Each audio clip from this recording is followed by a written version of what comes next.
This is part two of Uncommon Conversations. My name is Jordan Farmer, and today's guest is Kaleb Long, and we are having a really nice conversation. We were just talking about healthcare, and once he hops on here, we will be able to get into the rest of it. Um,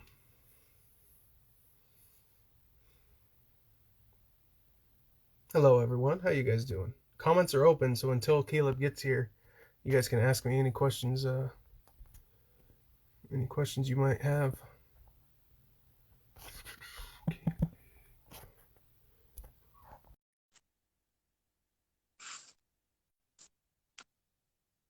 Hello. Hello, sir. Alrighty. Yeah, so we I just think that's sort a of good went over topic to healthcare go and over because I think yeah, that's so those are really sort huge right now. yeah, both sides care about it and can recognize how it's important um yeah, and highlighting the fact that we all agree that we agree on the goals of this, which is like people should get access to goods and services and healthcare as readily available and as um, cheaply as possible and as hmm consistently as possible. Like we all agree that's the goal. So yeah, if we can get rid of some of the disagreements and see some of the common ground, it's definitely going to be good. Um, do you have any other Yeah, topics or any other I'll stay on areas the you want to go healthcare into? side. So a lot of Democrats advocate for Obamacare and a lot of Republicans oppose it. So what do you think went right with Obamacare and what do you think went wrong with Obamacare?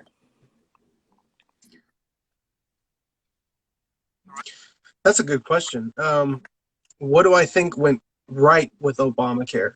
Um, it eliminated so if in our current system, your ability to access healthcare is dependent on hmm getting insurance, which it is in large part, then not letting people get insurance because they already have health issues is obviously a dumb thing.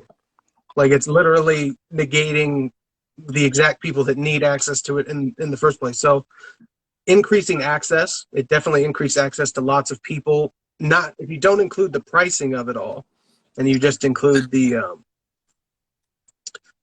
pricing of the insurance and the premiums and like increased costs to other people. It increased access. It made it cheaper for a lot of people that previously didn't have access to healthcare.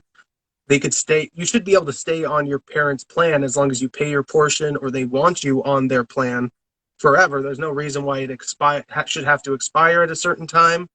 Again, I think in a free market you can negotiate that, so it's not necessarily always going to be there. But I thought that was good. Um, I think I don't know. So I would say because the access, it was in a good direction.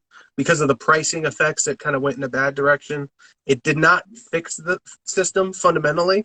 It did create additional problems in the system. But the main thing I would want to highlight with it is the good things people can talk about in the bill are like 4 or 5 things in the bill. And it was I think over a 2,000 page bill, meaning there was a bunch of other stuff in there that wasn't talked about and isn't analyzed and that doesn't get brought up because it's not good for it and because sort of right wingers are against it, like you said, across the board, just in general, just because it's in the direction of socialism and it was Obama who forced it, during the time where he should have been fixing the economy and getting us out of that recession, he put this giant new burden on business which delayed the recovery of the economy because Obamacare was a huge increased cost for businesses because they had to start paying more taxes, they had to start offering more things, and so yeah, I would say there was maybe more. The human effect was good, the economic effect was bad, and it didn't really change the system in any meaningful way. It just sort of marginally moved it in a couple different directions. So yeah, I'd say that's about my perspective on it. I would get rid of it. I'm a big believer in just we need to scrap the whole thing and rethink the whole system. So I'm a bottom up sort of a guy in that sense, but I also am willing to just play on the board we're on. It's not about like what do you think the ideal is versus like here's a better analogy. Where you want to live in your ideal home is different than actually getting the home, getting the contract, moving there, getting your stuff there. So like the ideal can be laid out, the goal can be laid out, but we got to recognize the difference between always saying it's not the ideal versus saying we're going to move it in a good direction. One step forward is better than 0 steps forward or 2 steps back, which is often Okay, what I just ends want up your point of happening. view on So that. I have yeah. you know, no education on it, so I just want to see what you would have said about that. Mm-hmm. Yeah. Well, thank you. I appreciate you asking. What was your experience getting the medical training that you got for So I what you went do? to What was your Akron for experience pre-med for a there? couple of years, and then COVID hit, and so I came back home and got the job at the hospital because I wanted to work at the medical field. So I am now a certified nursing assistant, and I help out the nurses and help people and be a patient advocate for them. And so it was on the job training. I had no prior schooling to this, so hospital took me in and I learned everything from them. And so when I was working there, I kind of didn't want to go to pre-med anymore. I kind of want to maybe go to nursing. And then for a couple months, I'd say about 4 months, I started, working with, getting familiar with the ventilators and how they worked, and a whole bunch of other oxygen devices that are pretty cool. I started following the respiratory therapists around and started learning from them, and I was teetering back and forth between being a nurse or a respiratory therapist.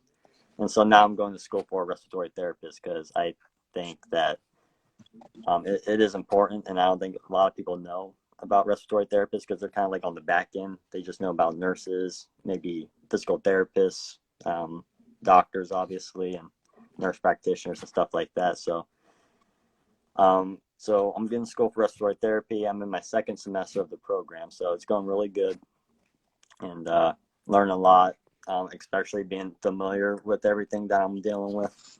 That really helps translate into my education. That's cool, man. That's awesome. Yeah, I think it's really cool that was it called an apprenticeship? Is that what they officially called what you did, the way you got trained, or how? But anyway, Yeah. that's more or less what happened. The company brought you in, did on-the-job training, and gave you the skills you needed to perform the work. Sorry, it was just adjusting the brightness. My phone's at 5%, so we'll probably get another 10 minutes out of it, and then we'll call it. I'll call it before we get to 0. I'll be checking periodically, but yeah. I took my charger out to my car, and then when I got back here and got So we set up, forgot and about I it. just noticed like 20 minutes ago or something that I hit 15%, and I was like, uh-oh. I got another question here. Oh, not a question. Someone just said Trump 2020. uh, that's a good thing to talk about, actually. I was just watching a live where someone said, and I started looking into it. Someone said that Trump had prevented DNA evidence from him being demanded by delaying it in courts and stuff like that. But they said specifically he used the government and his power in the government to delay it. And I was sort of confused as to how he would do that. But I was like, I'm intrigued. And that kind of a thing seems like a corrupt sort of violation of authority and acting like a dictator, which is sort of, they said this broader narrative of he acts like a dictator, but this is sort of an actual example of it, which I loved. It was on a moderate That Democrat came up. Yeah. TikTok, so it makes sense that, substance came out.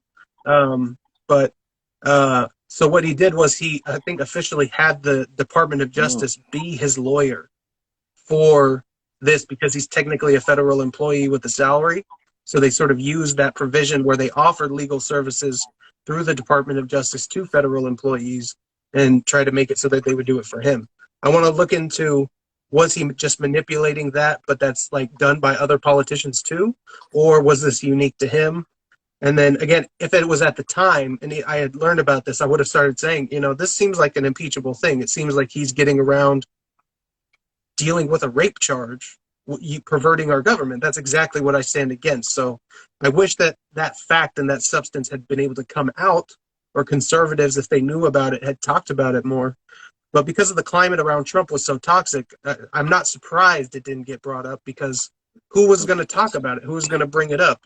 Anyways, so on that note, Trumpism, MAGAism, and also the Republican Party that stuck around and wasn't anti-Trump from the jump, or like all the way through, we can carry on his vision, his policies, the good things he did without the man himself. We do not need a demigod to rule our lives. We are all perfectly capable of competing.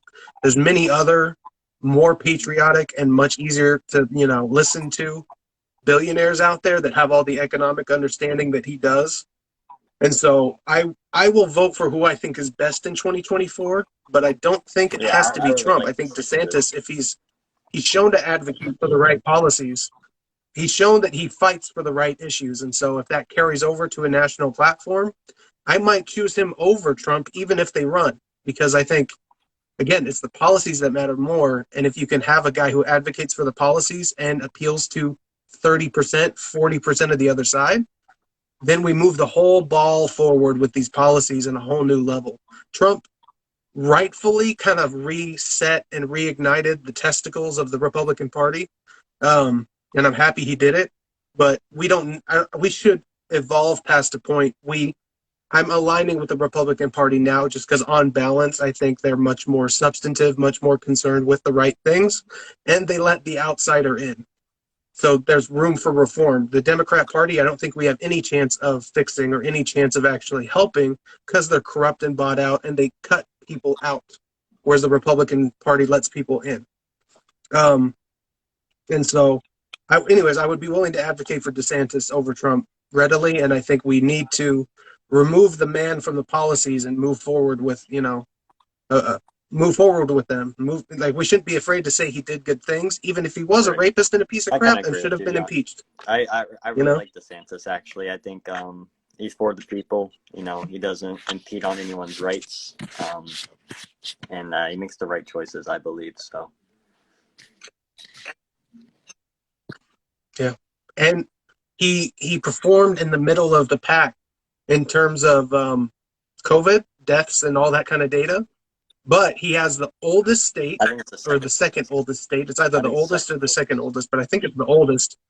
And it was bigger. There was big population centers in Florida, and he still did middle of the pack. So, he was doing as well as Ohio, North Dakota, Minnesota, other states like that have no population, and so would have a huge advantage. And they didn't have the oldest population. So he overperformed if you look into those sort of under the hood aspects. So, yeah, I'm a big fan of him. I would vote for him over Trump. I would vote for him readily. And even though he's definitely a politician, he definitely is taking donors like everybody else, his leadership seems to be smart and independent of corrupt forces, which is what you want. Players will play. If you're going to be on the field, you're going to have to play the game. And accepting donations like everybody else does is not a reason for me to not vote for you if everything else is in alignment. Now, I'd prefer, in the ideal world, we don't have a bunch of dark money in politics, but if you can take it, and like Trump did to a certain degree, you can still make decisions independent of those donors and not really give a shit about what, anything they're trying to buy from you, then you're the man, you're the woman, you're the person we should go for. Now, I'd prefer, and in my own sake, I'd like to pay for, as much I can, pay for my own campaigns or anything I might do in the future myself, which is why I'm sort of exploring the entrepreneurial side of things so that I can, both because I think I can do it, so I have an obligation to try, I think, because I think I can do it, and also because there will be these long-term benefits, and it will facilitate the things I care about, which I don't care about money, but money facilitates, paying for labor, paying for skills, creating value takes value. So, it's, it's worthwhile for a bunch of reasons, but yeah. But I'm doing it for free through social media, and I'm not charging anyone any money now. So if I can make it work and I don't have to take a dime for it, and I can retire from politics and just go live my life, I'll be grateful to have just done that. It's about these broader issues. Right. It's not about anyone winning. It's about us winning. It's about, we will fail or we will succeed together, and we will decide which of those it's going to be. I'm at the point with my charge where it's going to cut off soon. So this was great. You had some great questions, like legitimately great questions, and great things you brought out of the conversation. We had a lot of value to add. Of course. So I appreciate you very Thanks much for for coming inviting on me. here. I think this was wonderful. If you want to share it with anyone, I'm going to be uploading it to YouTube momentarily. I'll send you the links, and stay in touch. I'm happy to do it again. I'm happy to have your dad on if he ever wanted to do this. And again, that stuff I talked about earlier with consulting, I'm not charging anything right now. My rate is 0. So, yeah. Yes. So Yes. just, Have a good night. we'll retouch another time. And you too. You have a good one. Peace.